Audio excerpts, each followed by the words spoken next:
You're listening to Coffee Break Flight Instruction by M0A.com. Flight train tips in 15 minutes or less. Hey everyone, Jason Shafford here of M0A.com alongside world famous, not just Uncle Larry Diamond, but Dr. Larry Diamond, which has a kind of a good jingle to it. Dr. Larry Diamond, PharmD. I like that a lot. Welcome to Coffee Break Flight Instruction, flight train tips in 15 minutes or less.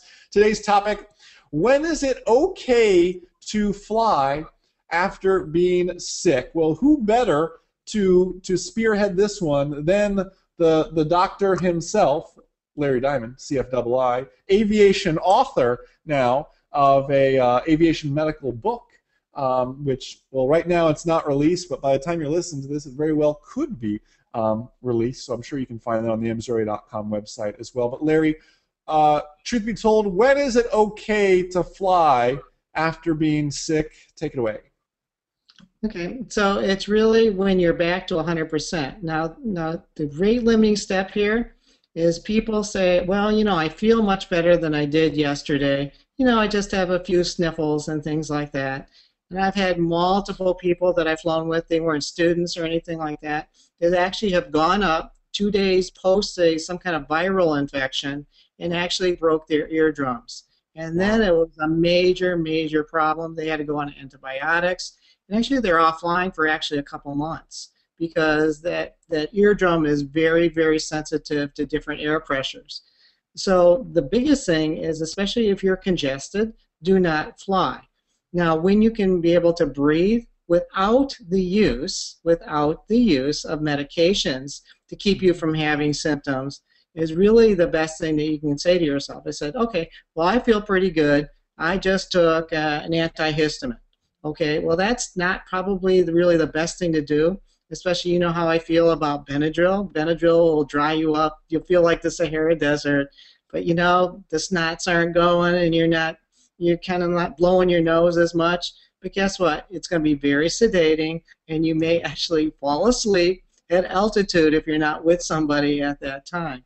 So it's more like, we always want to fly. We said, okay, I'm flying on Saturday no matter what. And even if you're 3 or 4 days post big-time viral infection, you can actually get into some deep, deep trouble. And I know you have a few stories on that, and we all do. And so I try and say at least probably 5 days post until you're really, really feeling better, because you're going to be changing your altitudes, and you're going to have nothing to do with it. Your cabin is not pressurized. You get a massive headache. Let's say you had a sinus infection. It takes the antibiotics at least like 10 days to really start clearing out that stuff. And if you haven't hydrated, you're going to feel more like you're going to pass out. Your probably eating hasn't been as good, so there goes the I am safe checklist. So I give it at least 5 days after any kind of viral infection. With any of kind of flu, I mean, it takes people to recuperate most times after the flu, since we're kind of still in the flu season, at least 2 weeks.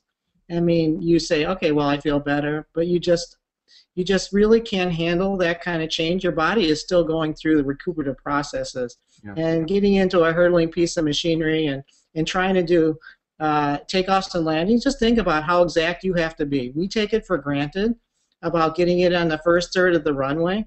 Can you imagine making decisions where you have to, top of descent or climbs or anything like that? All these we have to decide. We have to be clear on every single decision. Who am I supposed to be talking to?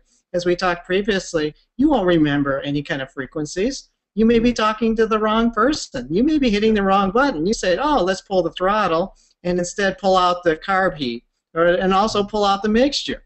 And all of a sudden, whoops, I mean, you're not 100%. So what I found with my students, and even today, my student Grant had a little bit of a flu-like symptoms, and he said, well, I think we're okay to fly. And I said, well, let me just think about what you just said. And he says, I'm not okay to fly, but knowing that I had you there, I'm okay to fly.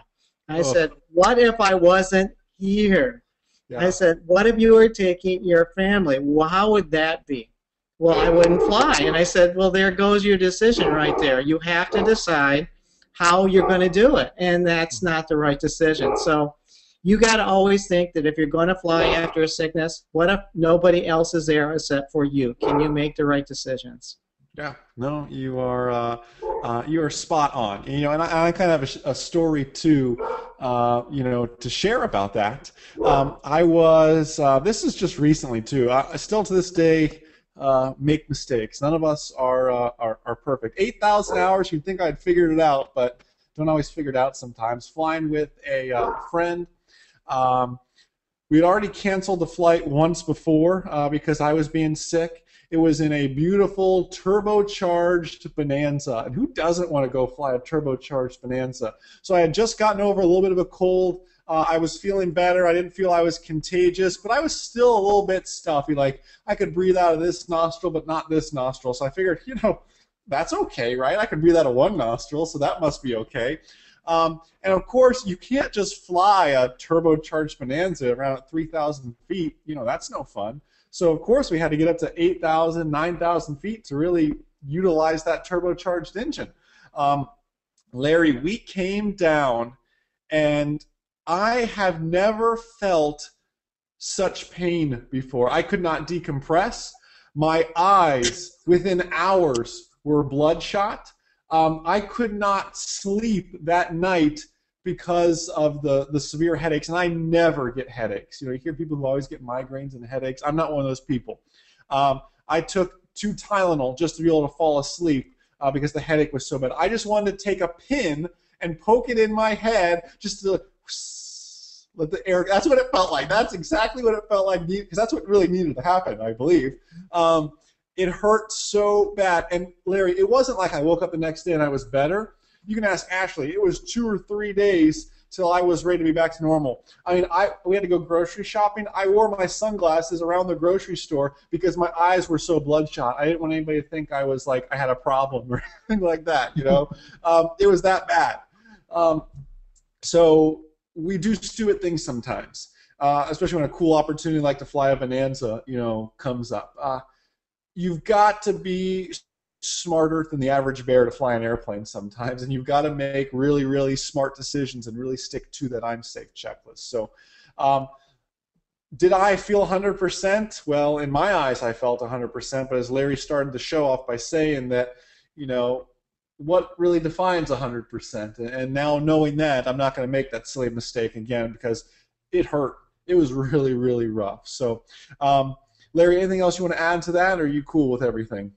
No, I'm cool with everything, but yeah, you got to be true to yourself, and you really got to say, okay, now what are the ramifications of me probably trying to convince myself that I'm good to fly versus can I really fly? And we're not in the airlines. We don't have to get from point A to point B. I mean, we can go flying anytime. It's the perfect, great decision for a no-go, and the ramifications of that decision are huge, as you said. You felt like that for a long time. I mean, for maybe a 2-hour flight, those symptoms really, really took a toll on you. I don't think it's worth it.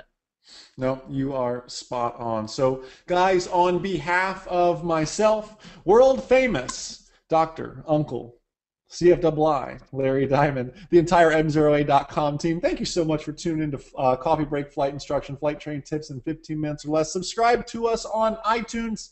Enjoy the rest of your day, and most importantly, remember that a good pilot is always learning. Have a great day, guys. See ya.